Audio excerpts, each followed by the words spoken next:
ये एक नंबर के धोखेबाज है, धोखेबाज। चूना लगाना बखूबी जानते हैं, आंखों में धूल झोंकना बखूबी जानते हैं। 60 महीने चाहिए मैं काला धन ले आऊंगा नोटबंदी के बाद। आज 10 साल बाद भी सारे नोट आपके बदल दिए, सारा धन घूम गया, पर कितने लोग हैं जिनका काला धन पकड़ा गया, कितने लोग जेल में गए, अब आप ही बता दीजिए। बहन बेटियों पे अत्याचार होने दे, जो सरकार अपने युवाओं को बेरोजगार रखे, जो सरकार अपनी आवाम को राशन के नाम पर गुलाम बनाए, वो सरकार बुलडोजर की सरकार नहीं, वो तबाही की सरकार है, वो तबाही की सरकार है। पूरा देश नहीं, पूरी दुनिया इनकी तुलना तालिबान की सरकार से करने लगेगी, तालिबान की सरकार से करने लगेगी। ये लोगों की सरकार तबाही की सरकार है, ना कि तरक्की की सरकार है। रिजर्वेशन एंड प्रमोशन का बिल राज्यसभा में प्रस्तुत किया जाता है तो इसके खिलाफ ये लोगों के हाथ और जुबान सबसे तेज चलती है, और ये उस बिल को फाड़ने का सबसे पहले काम करते हैं। जो भी वादे कर रहे हो तुम, पहले वो वादे जहां पे तुम्हारे राज्य की सरकार चल रही है वहां पूरे करो, फिर यहाँ पे आना और फिर उत्तर प्रदेश में हमारे बहुजन समाज से वोट मांगने का काम करना। साथियों, ये आपने एक बार इनसे बोल दिया तो ये पलट के आपको अपना मुंह नहीं दिखाएंगे, क्योंकि इनकी नीयत नहीं है कि आपके बहुजन समाज के लिए ये कोई भी काम कर दें। 12,000 देके 2.5 लाख चूना लगाना शायद गुजराती मॉडल होगा, हमें ये गुजराती मॉडल नहीं रचता। हमारे यूपी की जनता को नहीं चाहिए ये गुजराती मॉडल मेरे भाई। किसको चाहिए ऐसा ये मॉडल, बताइए यहाँ पे। नहीं चाहिए? 2.5 लाख की नौकरी चाहिए ना, तो हाथी पे बटन दबाओ, हाँ करना बंद करो, हाथी पे बटन दबाओ और बहन जी को प्रधानमंत्री बनाने का काम करो। साथियों,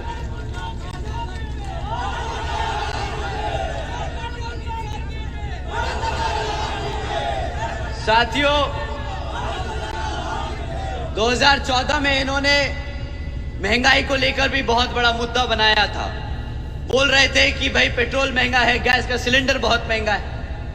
आज 2024 में आप लोग कितने का पेट्रोल भराते हो? 100 रुपए। कितने का गैस सिलेंडर खरीदते हो? 1200 रुपए। 2014 में क्या दाम था गैस और पेट्रोल का? 400 रुपया। अब आप मुझे बताइए कि जब पेट्रोल 60 रुपए से 100 रुपया हो गया, गैस सिलेंडर 400 रुपये से 1200 रुपये हो गया, अब इनके मुंह से भाषण में महंगाई के लिए क्यों एक शब्द नहीं निकलता है? घोटाला है। अरे ईमानदारों की सरकार है, घोटाला मत बोलो मेरे भाई, घोटाला मत बोलो। ये लोग पहले आपको बताते हैं कि भाई हम आपकी महंगाई कम कर देंगे, फिर आपका वोट भी चुरा लेते हैं, आपसे नौकरियां भी छीन लेते हैं, आपको बदले में मुफ्त राशन देते हैं। अब ऐसी सरकार को क्या बोलेंगे बताओ? चोर, चोर।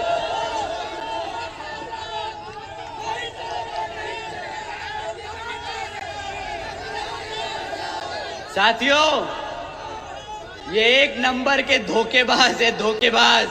चूना लगाना बखूबी जानते हैं, आंखों में धूल झोंकना बखूबी जानते हैं।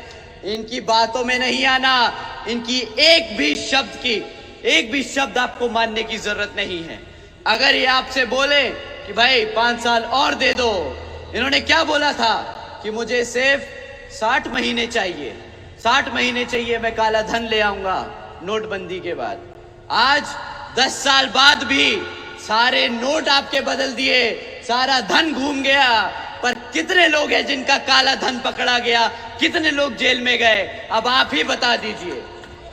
एक बहुत बड़े भाजपा के नेताजी ने हमें बोला कि भाई तुम यूपी की बीजेपी की सरकार को बुलडोजर की सरकार बोल कर बदनाम कर रहे हो।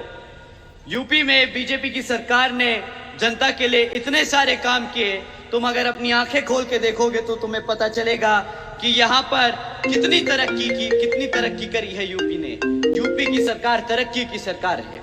उन्होंने ऐसी हमें सलाह दी तो हमने उनकी सलाह मानी। वो बड़े नेता हैं, प्रधानमंत्री के पद पे बैठते हैं, तो उनका कहवा क्यों नहीं मानेंगे हम? तो हमने समझा ठीक है भाई, अगर बीजेपी के नेता ये चाहते हैं कि उत्तर प्रदेश की सरकार बुलडोजर की सरकार नहीं है और हम उसको बुलडोजर की सरकार ना कहे और हम अपनी आंखें खोल के देखें कि यहाँ यूपी में कितनी तरक्की हुई है, तो हमने वही किया। अब यूपी की तरक्की हम आपके बीच में रख रहे हैं। साथियों, यूपी आज हर रोज यूपी में हर रोज एक किसान आत्महत्या करता है। ये है यूपी की तरक्की। यूपी में 40% 5 साल से कम उम्र के बच्चे कुपोषण के शिकार हैं। ये है यूपी की तरक्की। यूपी में बच्चों के खिलाफ जो शोषण के केसेस सबसे ज्यादा है पूरे देश में, ये है भाजपा की सरकार की यूपी की तरक्की। साथियों, यूपी में हमारी बहन बेटियों के खिलाफ देश में सबसे ज्यादा केस दर्ज किए जा रहे हैं अपराध के, ये है यूपी की तरक्की। हत्याओं के केस भी पूरे देश में यूपी में सबसे ज्यादा है।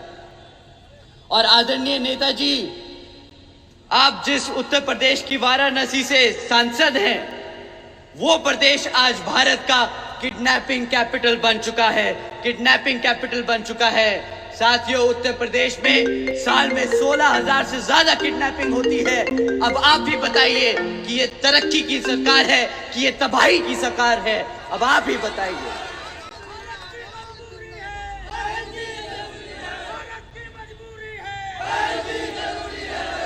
साथियों,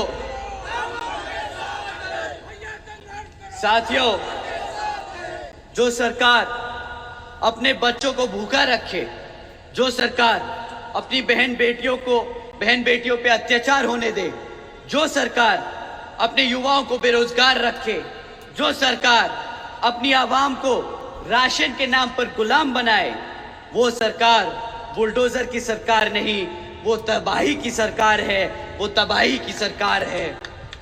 साथियों,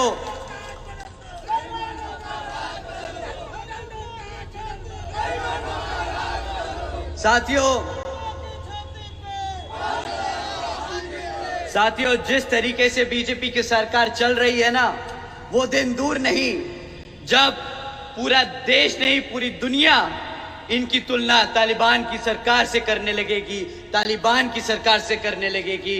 ये लोगों की सरकार तबाही की सरकार है, ना कि तरक्की की सरकार है। आप लोगों से मैं फिर से दरख्वास्त करता हूं साथियों, इन्होंने साल का 2 करोड़ नौकरी देने का वादा किया था, वो भी एक धोखा था।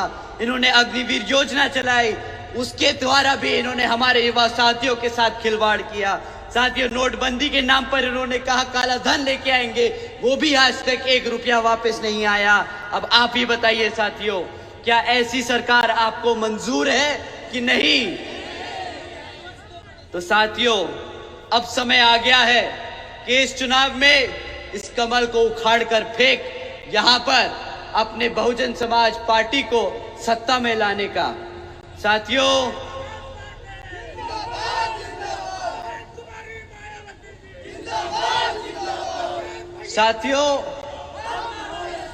इसी तरह समाजवादी पार्टी भी आप लोगों के बीच में आकर आप लोगों से वोट मांगने का काम करेगी। बट साथियों, जिस पार्टी को एक पर्टिकुलर समाज ने, चलिए बोल ही देता हूं साथियों, जब 2022 का इलेक्शन था तो हमारे मुसलमान भाइयों ने और बहनों ने इस समाजवादी पार्टी को एक तरफा वोट डाला कि नहीं डाला, बताइए। परंतु साथियों, जिस समाज ने इनको एक तरफा वोट डाला, आज उसी समाज पर जब अत्याचार होता है तो उनके खिलाफ इनके मुंह से एक चू नहीं निकलती है। अब ये भी सच है कि नहीं, आप भी बता दीजिए साथियों। परंतु जब रिजर्वेशन इन प्रमोशन के खिलाफ राज्यसभा में, जब रिजर्वेशन इन प्रमोशन का बिल राज्यसभा में प्रस्तुत किया जाता है, तो इसके खिलाफ ये लोगों के हाथ और जुबान सबसे तेज चलती है और ये उस बिल को फाड़ने का सबसे पहले काम करते हैं। साथियों, अब आप ही बताइए, क्या ऐसी पार्टी को सत्ता में रहने का अधिकार है कि नहीं? साथियों, चोर है चोर है।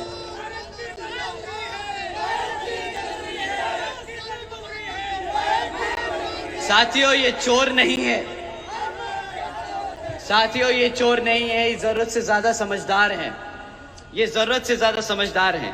साथियों, जो अपने समाज के नाम पर सिर्फ अपने परिवार को चुनाव लड़ाए, उससे पूछना चाहिए कि भाई क्या पूरे यादव समाज में आपको आपके परिवार के अलावा कोई भी काबिल आदमी नहीं मिला जो चुनाव लड़के पार्लियामेंट जा सके? अब आप बताइए साथियों, क्या ऐसा होता है ऐसी होती है कोई राजनीतिक पार्टी जो सिर्फ अपने परिवार को लड़ाए? नहीं ना साथियों। तो अब मैं आप लोगों से दरख्वास्त करूंगा कि हमारे यादव समाज के भाई बहनों से भी दरख्वास्त करूंगा कि साथियों, ये पार्टी, अगर आप लोग इनको भी वोट डालेंगे तो आप अपने समाज से गद्दारी कर रहे होंगे। ये आपका प्रतिनिधित्व नहीं कर सकते, ये आपके हकों के लिए नहीं लड़ सकते। ये बहुत ही ज्यादा सेल्फिश, अंग्रेजी में कहूंगा सेल्फिश लोग हैं।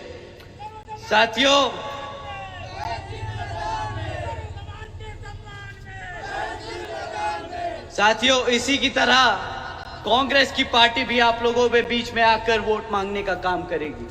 परंतु साथियों, ये लोगों को 60 साल से ज्यादा सेंटर की सत्ता में रहने का मौका मिला, परंतु 60 सालों में इन्होंने हमारे बहुजन समाज के लिए आज तक एक भी काम नहीं किया है। पर अब जब इनका अस्तित्व खतरे में है तो ये लोग बोलते हैं कि हम हमारे सभी SC, ST, OBC व पिछड़े समाज को आरक्षण देने की पूरी कोशिश करेंगे। साथियों, आपको बस इनसे एक ही सवाल पूछना है कि भाई तुम जो भी वादे कर रहे हो, तुम पहले वो वादे जहां पे तुम्हारे राज्य की सरकार चल रही है वहां पूरे करो, फिर यहाँ पे आना और फिर उत्तर प्रदेश में हमारे बहुजन समाज से वोट मांगने का काम करना। साथियों, ये आपने एक बार इनसे बोल दिया तो ये पलट के आपको अपना मुंह नहीं दिखाएंगे, क्योंकि इनकी नीयत नहीं है कि आपके बहुजन समाज के लिए ये कोई भी काम कर दें।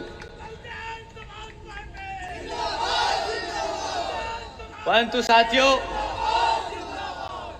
इन लोगों पे और समय ना जाया करते हुए मैं आपको बहन जी के मॉडल ऑफ गवर्नेंस के बारे में बताना चाहूंगा, जिसके आधार पे आप अपने समाज में जाकर अपने लोगों को बहन जी के कामों के बारे में बताएं और यहाँ पर बहुजन समाज पार्टी के प्रत्याशियों को जिताने का काम करें। साथियों, जैसा कि आप जानते हैं, बहन जी के गवर्नेंस मॉडल के तहत बसपा की सरकार ने महामाया गरीब बालिका आशीर्वाद योजना चलाई थी।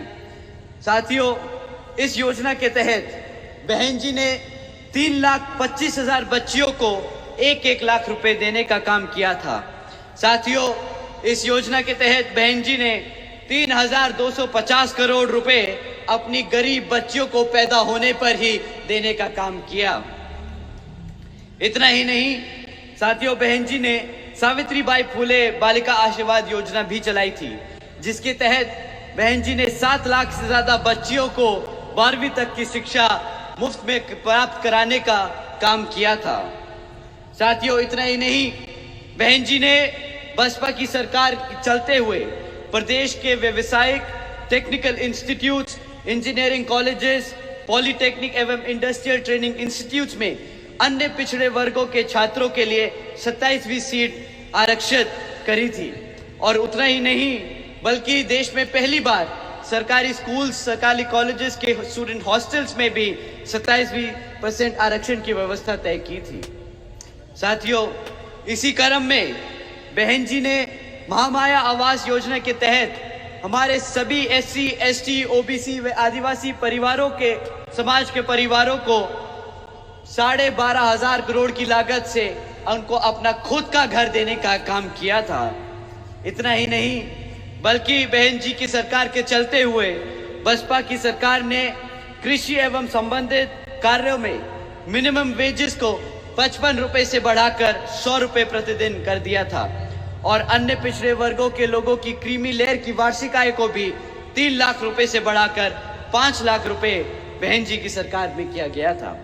इतना ही नहीं, हमारे युवा साथियों को जानकर अच्छा लगेगा कि बहन जी की सरकार के चलते हुए बहन जी ने 90,000 से ज्यादा शिक्षकों को सरकारी रोजगार दिया,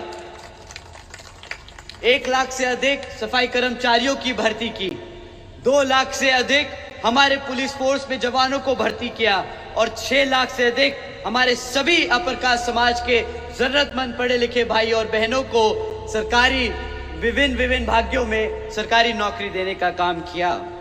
साथियों, ये है बहन जी का मॉडल ऑफ गवर्नेंस। बहन जी शिक्षा मुफ्त में देती है, राशन नहीं। बहन जी रोजगार देती है, फ्री में राशन नहीं, भीख नहीं। बहन जी अपनी बच्चियों के लिए, अपने परिवारों के लिए, अपने गरीब घरों परिवारों के लिए खुद का घर देती हैं, उनका घर उजाड़ती नहीं। साथियों, यही है बहन जी मॉडल ऑफ गवर्नेंस, जिसके तहत चलकर पूरे देश में बहन जी यहाँ पर सभी सब समाज में से सभी जरूरतमंद लोगों को उनको सही तरीके से मदद करके उनको अपने पैरों पर खड़ा करने की पूरी कोशिश करेंगी।